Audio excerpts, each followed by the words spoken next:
হচ্ছে আমরা যে মৃত্যুর হার দেখতে পাচ্ছি এই বছরে 494, তার মধ্যে আমরা দেখতে পাচ্ছি বেশিরভাগ মৃত্যুর কারণ হচ্ছে তারা দেরিতে আসতেছে। তো আপনারা জানেন যে যে কোনো রোগের চিকিৎসার যে প্রতিরোধ একটা উত্তম ব্যবস্থাপনা, ডেঙ্গুর ক্ষেত্রে এটা অতীব প্রয়োজনীয় একটা পন্থা, যেটা আমরা ইজিলি ডেঙ্গু থেকে নিজেদেরকে এই আক্রমণ থেকে বা বাইরে থেকে নিজেদেরকে কিন্তু প্রতিরোধ করতে পারি। সেই ব্যবস্থাপনার মধ্যে চারপাশের পরিবেশের উন্নতি। আপনারা জানেন যেখানে সেখানে পানি জমে থাকলে ডেঙ্গু লার্ভা, পিউপা এগুলো তৈরি হয়, এবং আমরা অনেক জায়গায় দেখি যে মানে অযত্নেও মানে ঠিক গুরুত্ব সহকারে এগুলো আমরা দেখছি না।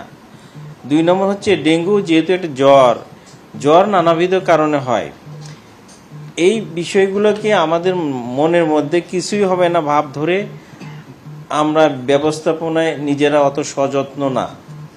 এবং বিষয়টা যে হচ্ছে আমরা দেখতে পাচ্ছি বিশেষ করে ঢাকা সিটি কর্পোরেশনে যারা মারা যাচ্ছে তাদের মধ্যে ইনকাম গ্রুপ মানে যারা ইনকাম করতে পারে, যারা 20 থেকে 40 বছর বয়সে অ্যাক্টিভ লাইফ যাদের, তারাই বেশি।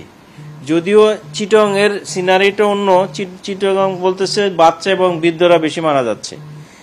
মেডিকেল সায়েন্সে আমরা যদি মনে করি মর্টালিটি রেট মানে যারা মানে অসহায় তারা হচ্ছে বাচ্চা এবং বৃদ্ধরা, এই দুটো কিছু বেশি অসহায়, কারণ বাচ্চাদের যে বডির যে প্রতিরোধ ক্ষমতা সেটা পুরোপুরি এস্টাবলিশ না, এটা একটা বিষয়।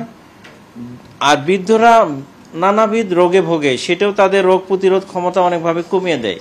এই 2 গ্রুপের মধ্যে মৃত্যুর হার বেশি হওয়ার কথা, কিন্তু প্রকৃতপক্ষে আমরা দেখতে পাচ্ছি ঢাকা সিটিতে, আপনারা জানেন ঢাকা সিটি মর্টালিটি রেট এবং আক্রমণ রোগীদের সংখ্যাও বেশি ঢাকায়।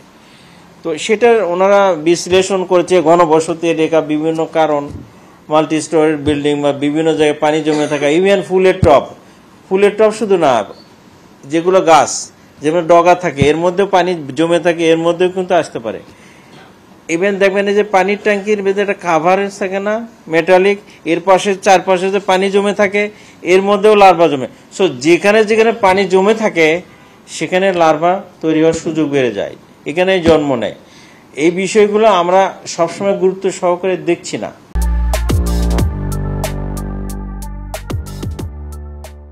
জিকা এবং চিকনগুনিয়া নিয়ে যে বিষয়টা আসছে, এখন পর্যন্ত চিকনগুনিয়া 67টা গত 8 মাসে আইডেন্টিফিকেশন হয়েছে, আর জিকা ভাইরাস 11টা হয়েছে।